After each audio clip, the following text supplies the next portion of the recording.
Yitz, I think we should talk about one of the most basic phrases we have. Sure, what's on your mind? So this week, Parashat Mishpatim, the continuation of Matan Torah, Am Yisrael getting their mitzvot, and towards the end of the parasha, Perek of Daled, we find the Torah telling us a very interesting story of what exactly happened over there around Sinai, according to Rashi, before Matan Torah, according to the Ramban, after Matan Torah, but still, when you look at the Psukim, we find one of the more famous phrases, the phrase that we learned already all the way back in kindergarten. And every year around Shavuos, our kids come back from kindergarten with that phrase posted on them. And of course, I'm talking about Nase'e VeNishma'a. We will do, and then we will listen, then we will hear.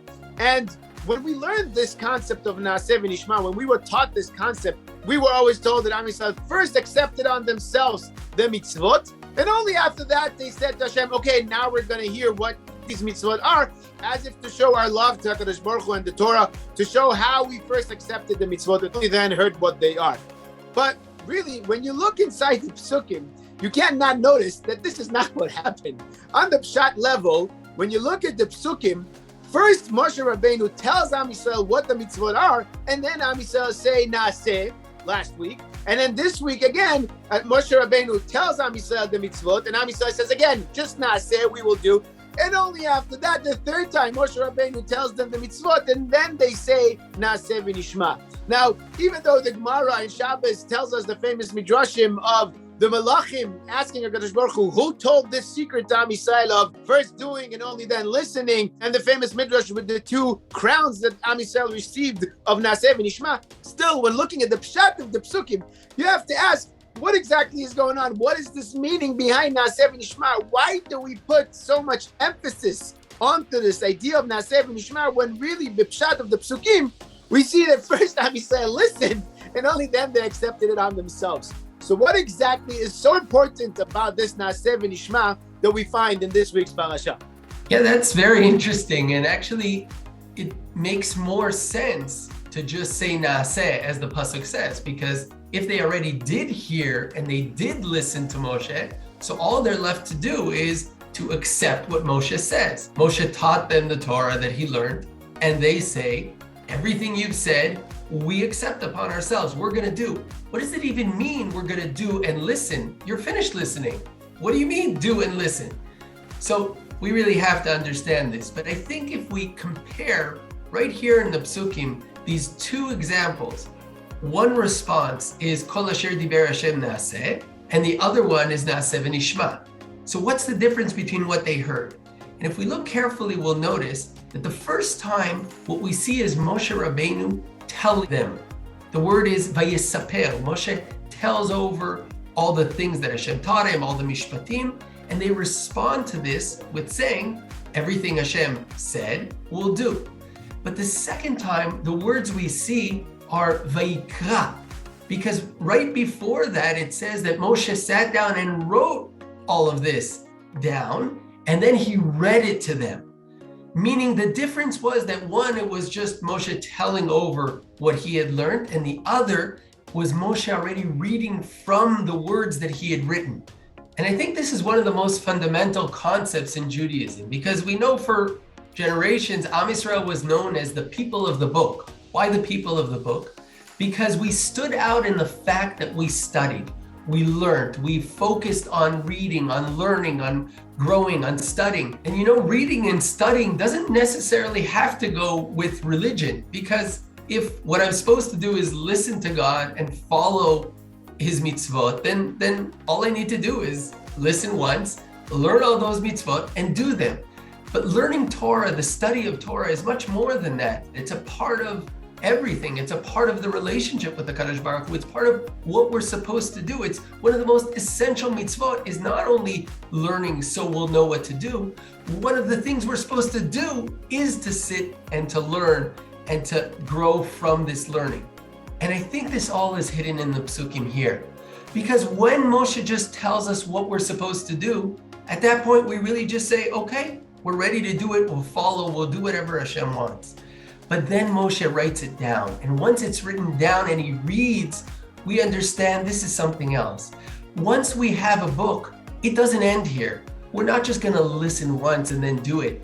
Now we're going to have a book with which we're going to learn and we're going to read. And every single time we read, we're going to see something new. We're going to learn something new. We're going to hear and listen to something new. From this moment on, Matan Torah doesn't end at Matan Torah. Matan Torah only starts. Yes, we listened to Moshe. Yes, we heard Moshe's words, but that's only the beginning of the process of listening. And every day and every time, every week, we open up the book again, we're going to see something new. We're going to learn something new, just like we do here in our weekly Parsha. Every time we open up the words, those same words we've read many times before, we see new things, we learn new things, we hear new things. And maybe that's what the Malachim are saying, the secret of Nase'e VeNishma'a. The secret of Nase'e VeNishma'a is not that they obey and follow HaKadosh Baruch Hu without asking questions. There are many who can follow who they think are their gods and think that they're following their ways obediently. That's not the secret of Nase'e VeNishma'a. The secret of Nase'e VeNishma'a is actually the Nishma. It's the fact that we don't just stop by doing the Nase'e, is that we continue that process of Nishma. That's that secret that the Nishma doesn't end in Har Sinai, that's just where it begins, and from there we continue and grow and learn every day. And all of Torah Shebe'al Peh, all the books behind you, and all the books that fill all the libraries and are continuously being written and being learned, all this is part of that continuous Nishma. On the one hand, we do, but we don't stop by doing. We continue by listening and learning and growing every day. Beautiful, beautiful. I really like what you're saying, that it's really about the continuous learning that has continued from Matan Torah. Matan Torah, the Naaseh that we said there first before Nishma was really the beginning and was emphasized over there. But for us today, it's all about the Nishma. It's all about the listening, the hearing, the continuing to listen, the continuing to hear. Because as we know, there's the famous Gemara, the famous Midrash that tells us that when a soul gets up to Shamayim, to the heavens, and is asked about their life, they ask the neshama, they ask the soul whether they were kovei itim la Torah. Did you set times to learn Torah? Because obviously it's important to keep the Torah, to keep the mitzvot, and live the life of halacha, live the life according to the rules set by HaKadosh Baruch Hu. But it's even as important to continue learning the Torah, to continue devoting yourself to that learning, because that is part of your development as a person. Because any human being never stops to develop. You look at a physical person and the physical side of a person, you develop from the day you were born until the day you die. You can't stop that development. So obviously the same thing, like we say many times on the physical level, the same thing is true with the spiritual side of your life, where also your spiritual life, you have to continue developing. You have to continue building it too, and nourishing it, and putting work into that too. And that is where learning Torah comes in, the importance of learning Torah. As we know, the most basic halacha in the Shulchan Aruch, where you have to learn Torah all your life. And like the famous Mishnah in Peah that we say every morning, she'en lahem shiur, there's no limit to how much Torah you can learn. And as you were pointing out, there's so many svarim to learn, there's so many books, but not only on the technical level that there's no limit, but also on the fundamental level, there is no limit to how much you can learn, because learning is part of the process, is part of being an Eved Hashem, is part of you doing what you're supposed to do according to living a life of Torah. As we were saying, it's not only about the Naaseh that they were accepting upon themselves by Har Sinai to do all the mitzvahs, but also about the Nishma, the Lishma. And interestingly enough, in the beginning of the Parsha, we see how important this idea of Lishma, of listening, is. Going back to the beginning of the Parsha, Parashat Mishpatim, where the first mitzvah we find is the mitzvah of Eved Ivri. And there's a very interesting halacha by Eved Ivri, where once the slave doesn't want to be set free, he wants to continue working for the master, you have to take that Eved Ivri and put him by the doorpost and pierce his ear, make a hole in his ear. And famously, the question is, why do you have to do that? And in Rashi, the Midrash tell us, Ozen shelo shama behar Sinai, the ear that did not hear on Har Sinai by Matan Torah, that you should be my slave, you should be the slaves of HaKadosh Baruch Hu, this ear should be pierced. And as if to say that we have one master that we should obey, we have one master to worship, we have one master to work for, and that is HaKadosh Baruch Hu, and not any human and not any idol. But really understanding this idea of piercing the ear, there's a very deep levels to it, because in Hebrew, translation for ear is ozen, from the shorish of balance, of le'azen, because also physically, technically, the ear is where our balancing mechanism of the human body is, but also we, in order to balance our life, have to keep on listening, as we were saying. We have to keep on Nishma, hearing what HaKadosh Baruch Hu told us in Har Sinai, that we should be his slaves, that we should worship him. This is what we have to continue hearing, because this is what Am Yisrael actually accepted on themselves. As you were saying, it's not only about the Nase'e that started it off, but it's also about the Nishma that continued and is continuing until today. For us, the continuing to listen in order to balance ourselves, because as we've said many times in these videos, and as we know from life is very demanding, and sometimes you can find yourself drowning and losing balance and losing your own balance between the things, and life gets harder as you move on, and being a man of faith and woman of faith gets harder and harder as you move forward in life. But this is what the listening, the hearing, the Nishma is here for, in order to keep our balance, in order to balance ourselves, to use our ears, to use our oznaim, in order to balance ourselves, continue hearing what we heard in Har Sinai, and continuing learning this Torah in order to keep a balanced life and continue walking forward without falling to any side.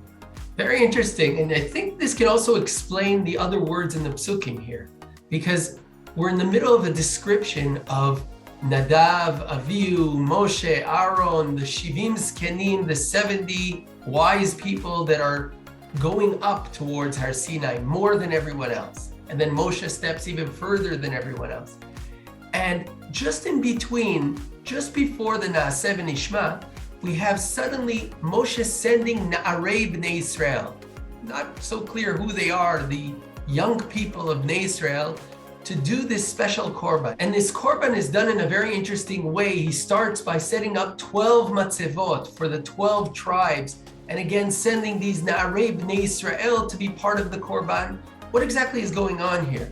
But I think this connects to what we were saying. If the Torah was only to be heard by Moshe and told over, and we're just supposed to do what we're told, then the Torah also is not as much connected to us.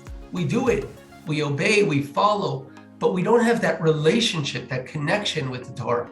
But the minute we have the concept of Nase'e VeNishma'a, the minute the Torah is given over for us to continue to learn, to continue to connect to, suddenly the Torah is not only for Moshe and Aaron, or even for the Shivim Zkenim. The Torah is for all the 12 tribes. We're all part of that. Part of the Nase'e VeNishma'a, or even the Nase'e VeNishma'a, starts with saying the Torah is for everyone. You're all part of this. There's a matzeva for each and every one of you. You're all part of this story. And with that understanding, we can go to the next step of not only saying Naaseh, but actually understanding that this is only the beginning, and each one should find their own letter in the Torah, as Chazal say.